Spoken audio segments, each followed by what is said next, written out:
எல்லா புகழும் இறைவனுக்கே. அனைவருக்கும் இனிய நற்றமிழ் வணக்கம். இன்றைக்கி மேரி லிஷியா கிச்சன் டைமில் என்ன பார்க்க போகிறோன்னா, கடலைப்பருப்பில் இப்படி மசால் வடை செய்கிறதுன்னு செய்து பார்க்கலாம். வாங்க வீடியோக்குள்ளே போகலாம். இந்த பவுலில் கடலைப்பருப்பு எடுத்து வச்சுருக்கேன். அதை சுத்தமான தண்ணியில் நல்லா வாஷ் பண்ணிவிட்டு ஒரு 2 hours இதை ஊற வச்சுக்கலாம். மசாலா வடை செய்கிறதுக்கு தேவையான பொருட்கள் இங்கே எடுத்து வச்சுருக்கேன். இங்கே எடுத்து வச்சுருக்க பொருட்கள் எல்லாம் நம்ம அரைச்சி வச்சுருக்க கடலைப்பருப்பில் இப்போ சேர்த்துக்கலாம். இந்த கடலைப்பருப்பை நம்ம வாஷ் பண்ணிவிட்டு நம்ம உலர வச்சுருக்கோம். இதை நம்ம தண்ணி நல்லா வடிகட்டிட்டு ஒரு 10 நிமிஷம் அப்படியே தண்ணி நல்லா உலர விட்டுட்டிங்கன்னா கடலைப்பருப்பு கொஞ்சம் ட்ரையாக இருக்கும், தண்ணி படக்கூடாது.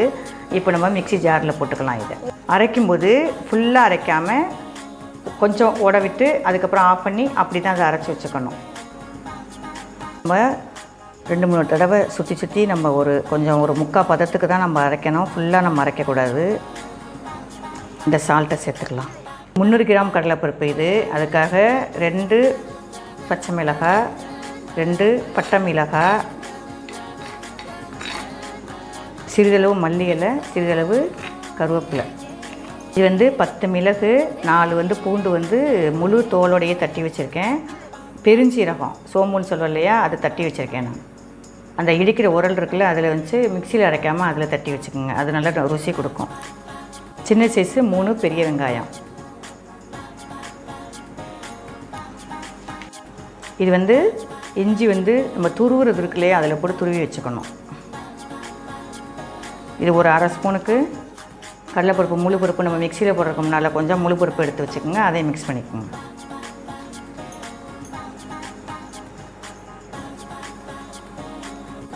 இப்போ நம்ம இதில் தண்ணியே மிக்ஸ் பண்ணலை. இந்த மாவு இதுதான் பதம். உங்களுக்கு இப்படி உருண்டை மாதிரி இருக்கணும்.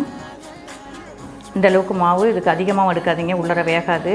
இந்த அளவுக்கு ஒரு சிறிய அளவில் இந்த அளவுக்கு எடுத்து மாவை அப்படியே உள்ளங்கையில் வச்சு அப்படியே ப்ரெஸ் பண்ணி, அவ்வளோதான். இது அப்படியே எல்லாத்தையும் அப்படியே எண்ணெயில் போட்டு எடுக்க வேண்டியதுதான். அடுப்பு ஆன் பண்ணிக்கலாமா?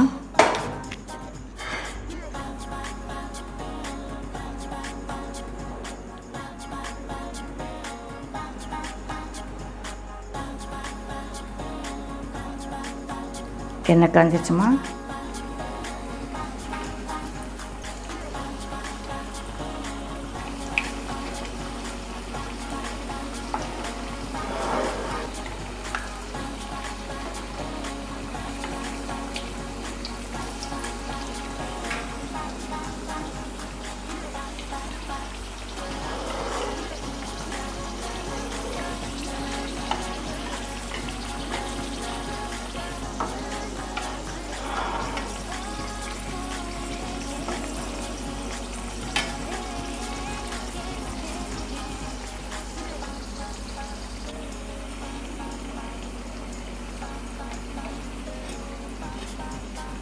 இப்போ நல்ல வடை செவந்துருச்சுமா. இப்போ எடுக்கலாம்.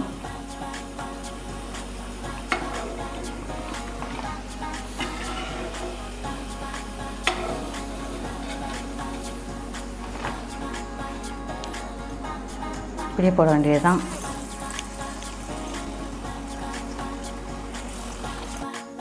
இந்த கடலைப்பருப்பில் புரோட்டீன், தாது உப்புக்கள், கார்போஹைட்ரேட், நார்ச்சத்து, கால்சியம், பாஸ்பரஸ், இரும்புச்சத்து, பொட்டாசியம், விட்டமின் சி, தாது உப்புக்கள் எல்லாமே இதில் நிறைஞ்சிருக்குது. சின்ன குழந்தைகளுக்கு இது நம்ம கொடுத்தோம்னா கொஞ்சம் உடல் புஷ்டியாகும். கொழுப்பு சத்து குறைவாகும். இது புரோட்டீன் சத்து ரொம்ப அதிகமாகவும் இருக்குது. இதில் ஸ்வீட் செய்கிறது அதிகமாக இந்த கடலை மாவில் தான் செய்வாங்க. இதை செய்து பாருங்கள்.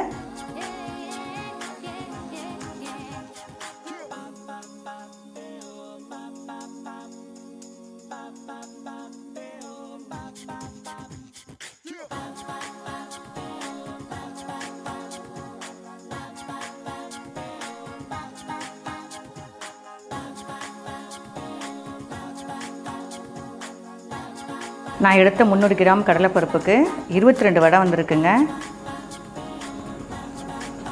நான் ஒரு வடை பிரிய. ஸ்கூல் டைமில் 11 மணிக்கு எனக்கு வடையும் டீயும் வேணும். இதை பார்க்கும்போது அவ்வளோ சந்தோஷமாக இருக்குது.